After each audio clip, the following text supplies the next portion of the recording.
Bienvenue mesdames et messieurs, c'est l'heure de suivre votre édition qui commence par les titres. Les villages de Mabou dans le groupement Batik a été ciblé par une nouvelle attaque armée ce jeudi, probablement menée par le rebelle ZIF. La société civile du secteur de Bapéré dénonce cette incursion survenue malgré la présence des groupes armés locaux. Elle appelle les autorités militaires à lancer rapidement des opérations conjointes par des CUPDF, la force conjointe qui venait d'annoncer la veille une opération de grande envergure contre le groupe négatif. Tout pour les sommaires, les détails d'Azela Slétan.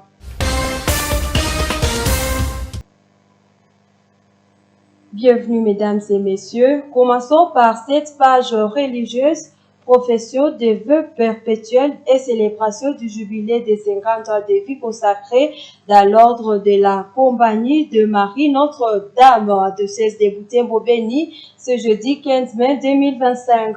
C'est à l'occasion des 76 ans de la canonisation de Jeanne de Lestonac, fondatrice de l'ordre de la Compagnie de Marie. 4 religieuses ont émis des vœux perpétuels et 2 autres célébré les jubilés d'or des vies religieuses pendant la messe dite dans l'église de la paroisse Notre-Dame du Mont-Carmel de Mukuna.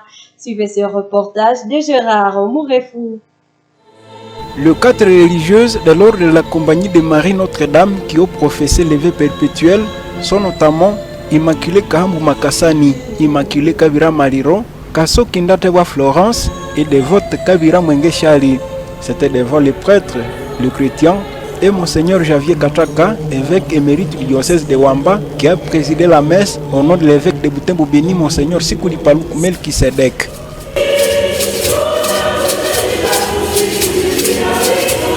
Pendant la célébration eucharistique qui marquait également les 76 ans de canonisation de Sainte Jeanne de Lestonac, fondatrice de l'ordre de la Compagnie de Marie Notre-Dame, la représentante de la mère générale en province d'Afrique a reçu leurs vœux. La révérende sœur Juliette Ndiabake Kiripi dit que ces religieuses s'engagent pour toute leur vie pour les joies et les peines avec leurs consoeurs.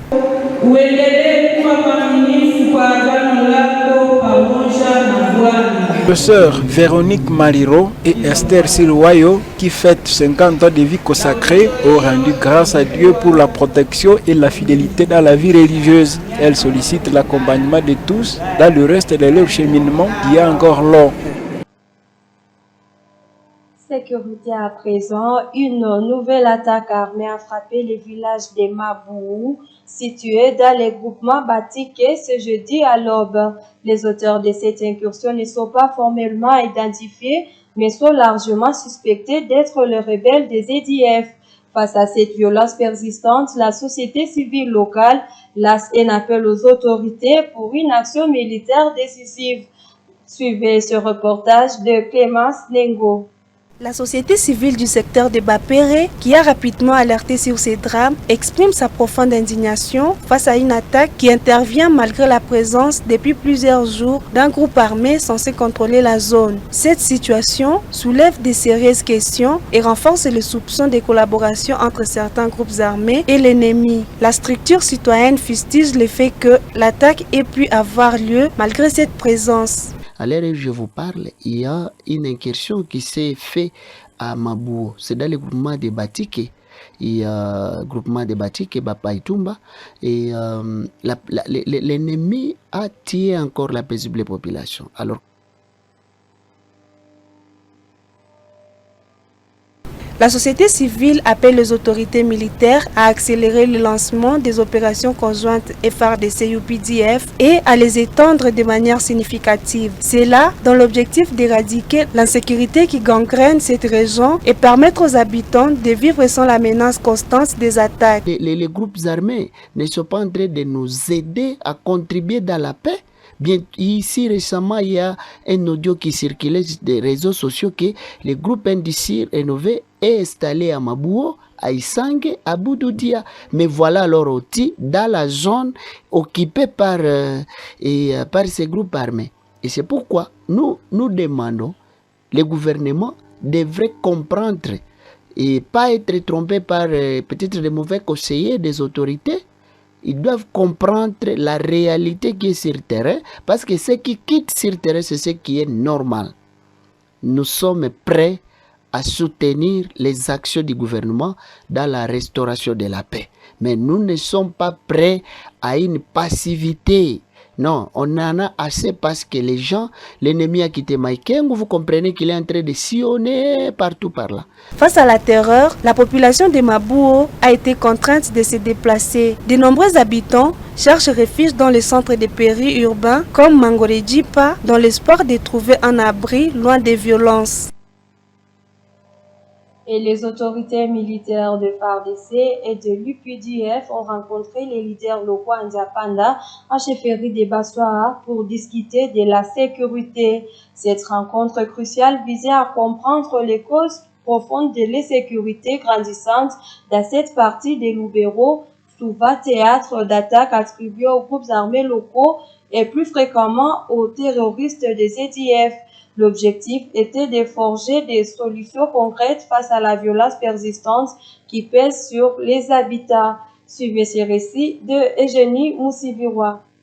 La réunion a rassemblé les autorités politico-administratives, les responsables militaires ainsi que les leaders influents du secteur de Bapéré et de la chefferie de Bassoa. Les discussions ont porté sur les récentes attaques qui ont tragiquement frappé plusieurs agglomérations des deux entités. L'enjeu central était de décortiquer les dynamiques de l'insécurité pour élaborer des stratégies efficaces. La synergie de noyaux de la société civile de ces entités s'est dite particulièrement satisfaite de l'issue de cette rencontre.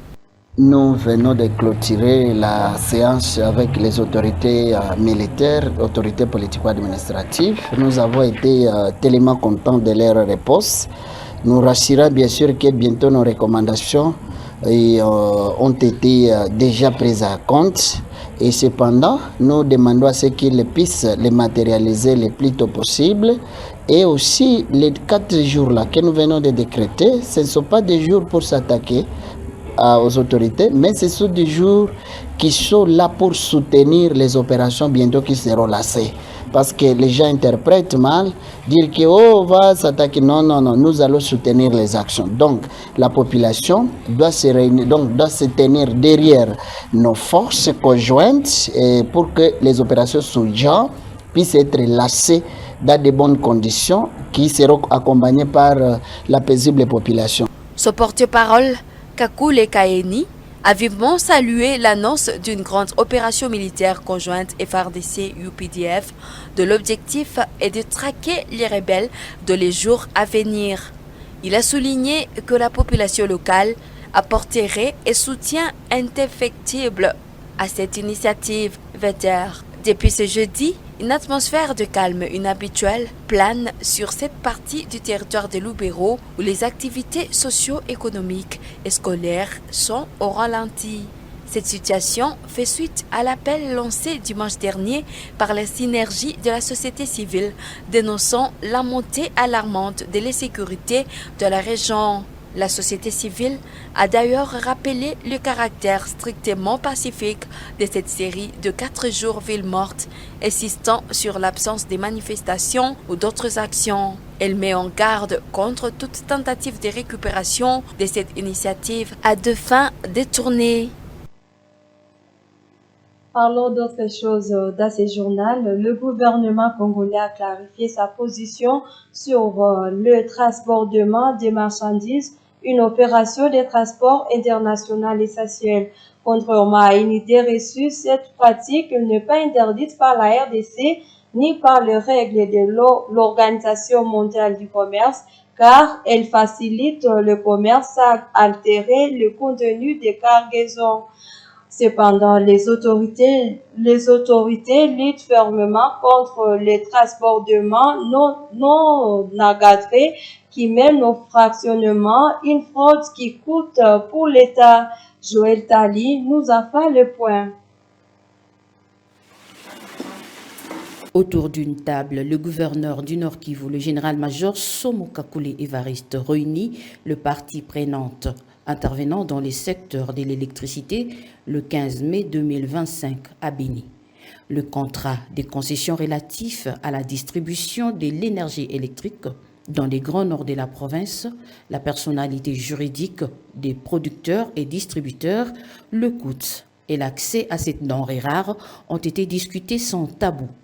Tous conviennent pour la mutualisation des efforts, dit le directeur de ENK qui a le monopole de la distribution en ville de Béni. Nos clients et les habitants même de notre belle province qui ne demandent rien d'autre que de pouvoir avoir le courant chez eux à domicile. Donc ENK est ouvert et a toujours été ouvert. Ces installations d'ailleurs sont faites pour accueillir d'éventuelles interconnexions d'autres acteurs, locaux ou étrangers. La société Virunga Énergie qui dessert le Béro s'est dit prête à appuyer à Béniville. Nous avons Nous nous excusons pour ces désagréments. L'ingénierie peut apporter un peu plus dans la résolution des problèmes de sécurité qui gangrènent notre pays si le gouvernement s'investit. Le père docteur héritier Tengue Pierre, qui a avancé ses propos, regrette que de nos jours, le gouvernement semble accorder moins d'importance à l'idée. Il conseille vivement au gouvernement d'envisager cette piste qui pourrait s'avérer efficace. Suivez ces propos. Dans notre pays, les sciences de l'ingénierie n'ont rien encore apporté. Si même dans des aspects aussi élémentaires que cela, ça n'a rien apporté. Maintenant, vous allez attendre au niveau sécuritaire. Non. Au niveau sécuritaire, il y a des pays qui investissent dans la cybersécurité. Il y a des pays qui investissent même au niveau des protocoles sécuritaires pour des frontières. Il faut voir comment même nous, nos frontières se comportent. Parce qu'il n'y a aucun protocole sécuritaire même au niveau de nos barrières. Donc si déjà même des protocoles élémentaires qui ne nécessitent même pas les études d'ingénierie, on arrive à bafouer cela. Donc pour dire que l'ingénierie n'a pas encore apporté quelque chose dans l'aspect sécuritaire. Nous devons y investir. Le transbordement, ce changement de mode de transport d'une marchandise entre son point d'embarquement. Revenons sur cet élément. Je venais de le dire, le gouvernement congolais a clarifié sa position sur les transportements de marchandises, une opération de transport international essentielle. Contrairement à une idée reçue, cette pratique n'est pas interdite par la RDC ni par les règles de l'OMC, car elle facilite le commerce sans alerter le contenu des cargaisons. Cependant, les autorités luttent fermement contre le transbordement non encadré qui mène au fractionnement, une fraude qui coûte pour l'État. Suivez ces récits de Joël Tali. Le transbordement, ce changement de mode de transport d'une marchandise entre son point d'embarquement et sa destination finale à RDC, est une opération légale et reconnue. Le ministre du Commerce extérieur explique qu'elle est encadrée par l'article 182 du Code des douanes congolaises et les textes de l'Organisation mondiale du commerce OMC à sigle. Julien Palouko a détaillé cette distinction le mercredi 14 mai devant l'Assemblée nationale. Selon lui, ce qui est strictement interdit, c'est le fractionnement non encadré par la douane. Cette pratique frauduleuse constitue à diviser des marchandises importées à grande quantité pour les présenter à petits lots afin d'échapper au paiement des droits des douanes. Ce phénomène représente une hémorragie financière majeure pour les trésors publics congolaises. Les pertes seraient estimées à 3,9 milliards de dollars américains pour l'année 2024 seulement. Le ministre a souligné que ces pratiques de fraude constituent une véritable guerre économique qui affaiblit l'économie nationale. Julien Palouko a profité de cette intervention pour exposer les stratégies de commerce du gouvernement congolais. Il a éclairé l'opinion sur les concurrences déloyales causées par les fractionnements qui désavantagent les opérateurs économiques qui respectent la norme.